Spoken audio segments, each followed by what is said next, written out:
So, hello students. Today we are discussing the most important exercise of figures of speech. और आज students हम एक बड़ी important exercise करने जा रहे हैं फिगर्स ऑफ स्पीच की। बहुत स्टूडेंट्स से हमसे ये कमेंट किया कि आप एक एक्सरसाइज जरूर दें जिससे कि हम प्रैक्टिस कर सकें कि हमने जो फिगर्स ऑफ स्पीच के रूल्स को फॉलो किया है, उनको कम्युनिकेट किया है, तो उनको हम जरा एवोल्यूएट कर लें अपने माइंड में कि वो हमने सही से कर लिए हैं या नहीं किए हैं। तो आइए आज हम 20 सेंटेंसेस को ले रहे हैं। आप अपनी नोटबुक निकाल लीजिए और हाथ में पेन ले लीजिए और आप उन 20 सेंटेंसेस के फिगर ऑफ स्पीच को लिखिए कि कौन सा सेंटेंस में फिगर्स ऑफ स्पीच आया है। जब आप 20 सेंटेंस में से यदि 20 मार्क्स ला रहे हो, मीन्स आपने 20-20 किया है, 20 सेंटेंस के सही आपने फिगर्स ऑफ स्पीच को पिक आउट कर लिया है, तो आपको ये 100% विश्वास कर लीजिए कि आप एग्जाम में आने वाले किसी कंपटीशन में आने वाले जितने भी आपके फिगर्स ऑफ स्पीच होंगे 101% आप करेक्ट करके आओगे। क्यों? ये जो 20 सेंटेंस आपको दिए गए हैं, ये वही दिए गए हैं जो लास्ट ईयर एग्जाम्स में आए हैं। अब जरा देखिए, कॉपी पेंसिल ले लीजिए और फटाफट सेंटेंस के सेंस को समझिए और उसको तुरंत नोट कर लीजिए। अब चलिए हम आगे बढ़ते हैं। जैसे मान लीजिए आपका पहला सेंटेंस आ गया, देख लीजिए आप ध्यान से। Sardar Patel was firm like a rock. करिए नोट, आप अपनी नोटबुक में नोट करिए, लिखिए इसे, कौन सा फिगर ऑफ स्पीच है।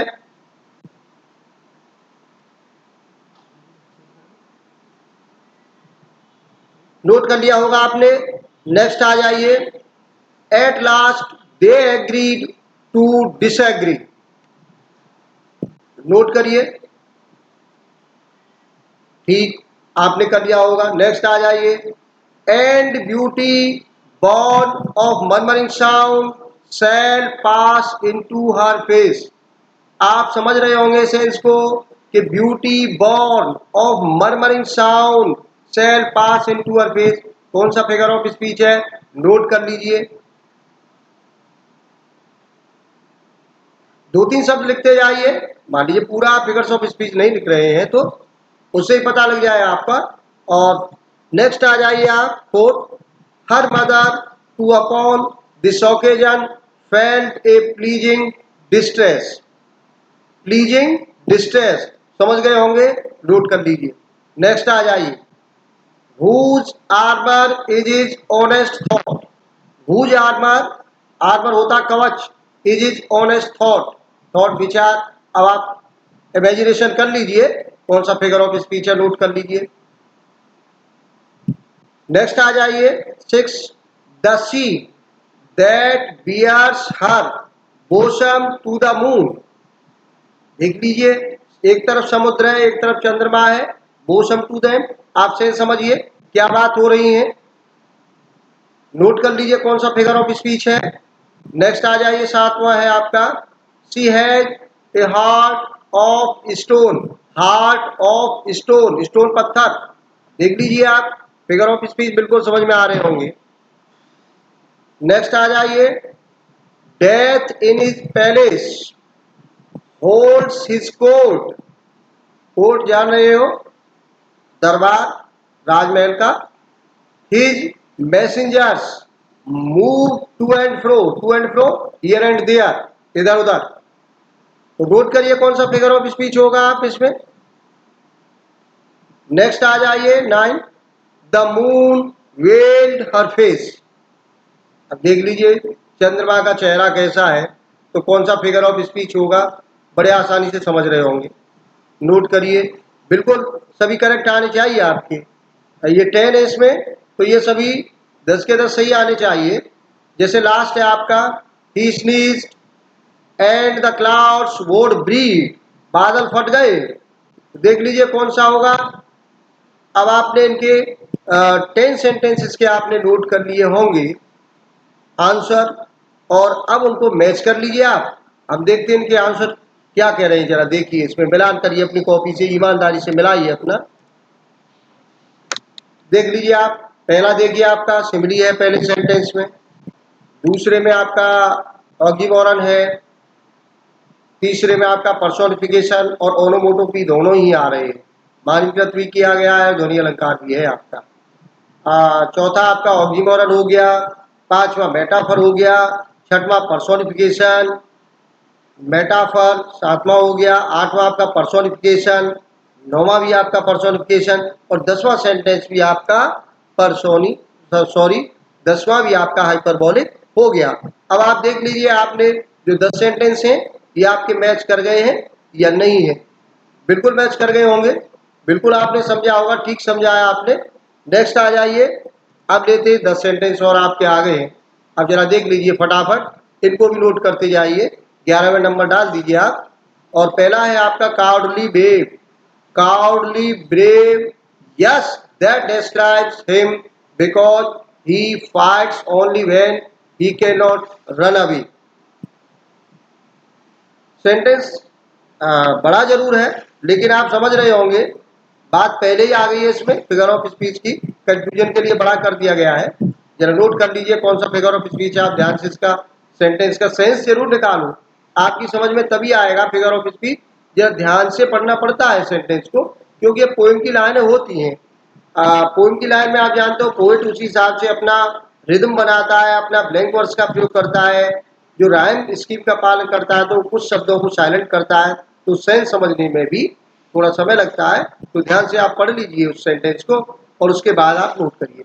जैसे नेक्स्ट आपका, जैसे वाइल्ड वेस्ट विंड, या एलिट्रेशन भी एक अलंकार होता है, एलिट्रेशन पुनरुक्ति प्रकाश, जो एक जैसे उच्चारण लगातार, जैसे वाइल्ड वेस्ट विंड, एक जैसी साउंड लगातार यदि आ रही है तो वह एलिट्रेशन फिगर ऑफ स्पीच भी होता है।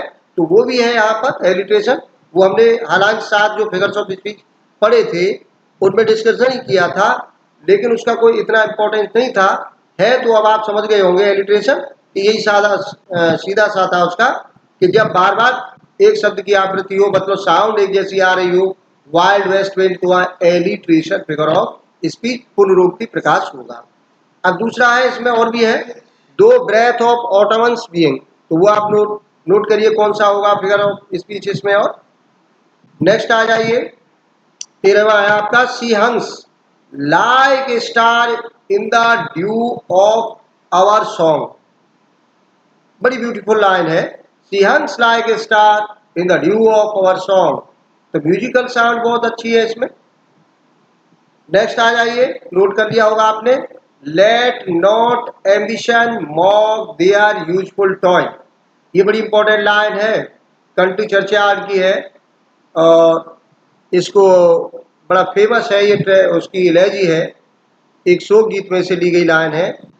इंटरमीडिएट की क्लास में भी आया, ये बार बार पूछा जाता है इस सेंटेंस को, जरा ध्यान से इसको पिक आउट करिए। इसमें देखिए कौन सा फिगर ऑफ स्पीच है, let not ambition mock their useful toy. तो थॉमस ग्रे की पोएम का है ये। नेक्स्ट आ जाइए आप 15, and having nothing he hath all. Sir Henry Wotton की बड़ी फेमस पोएम है, character of a happy life, उसकी लाइन है। और अब जरा देख लिए इसमें कि कौन सा फिगर ऑफ स्पीच है, and having nothing he hath all, बड़ा फेमस लाइन है, ये बार बार पूछी जाती है। नेक्स्ट आ जाइए, आपने नोट कर लिया होगा, the camel is the ship of the desert, सीधा सीधा है, समझ रहे होंगे, ये तो साधारण सेंटेंस है। नेक्स्ट है 17, Belinda smiled and all the world was gay. Belinda नाम है, फेमस नाम है, उसको पढ़ोगे आप तो आप लगाइए, इमेजिनेशन करिए कौन सा हो सकता है फिगर ऑफ स्पीच। और नेक्स्ट आ जाइए, this sea that bears her bosom to the moon. देख लीजिए ये वही है, रिपीट हो रहा है यहाँ पर, आ गया है पहले, फिर आप जरा देख लीजिए इमेजिनेशन करके कौन सा फिगर ऑफ स्पीच है, नोट कर लीजिए। और नेक्स्ट आ जाइए, but patience to prevent that murmur soon replied. बड़ी फेमस पोएम है, किसकी, ये है आपकी ऑन एज ब्लाइंडनेस, सोनेट है एक ऑन एज ब्लाइंडनेस, और जॉन मिल्टन का, और बड़ा फेमस है ये, वर्ल्ड फेमस है सोनेट ये ऑन एज ब्लाइंडनेस, आपने कहीं कहीं पढ़ा होगा इसको। और जरा उसी की लाइन है पोएम की ये, तो देखिए कौन सा फिगर ऑफ स्पीच होगा, but patience to prevent that murmur should reply. और नेक्स्ट आ जाइए, लास्ट है 20 हमारा, he is the lion of the society. बिल्कुल बहुत सरल सेंटेंस है लास्ट वाला, आप समझ गए होंगे। अब ये 20 सेंटेंस हो गए, फटाफट से इनको भी मैच कर लीजिए जरा आप।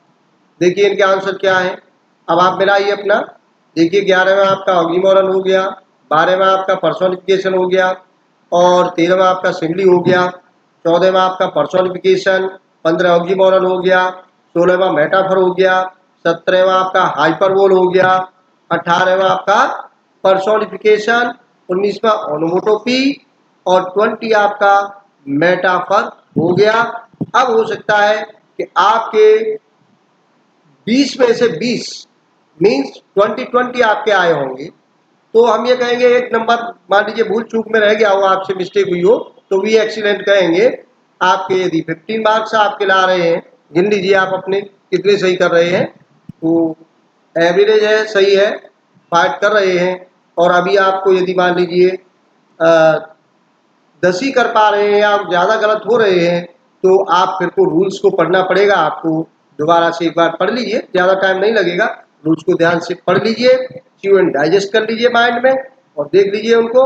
और अब आपको ये एक्सरसाइज पूरी हो गई। हमारा इस चैनल को यदि सब्सक्राइब आपने नहीं किया अभी तक, तो सब्सक्राइब कर लीजिए आप भी, और अपने फ्रेंड्स को भी शेयर करिए। कुछ नहीं जाना है आपका, आप को लेटेस्ट वीडियो ताकि समय पर मिल जाएंगे। तो जो भी आपको सीखना है, बार बार आप उसको सीखते रहिए। और बहुत बहुत धन्यवाद वीडियो देखने के लिए। आप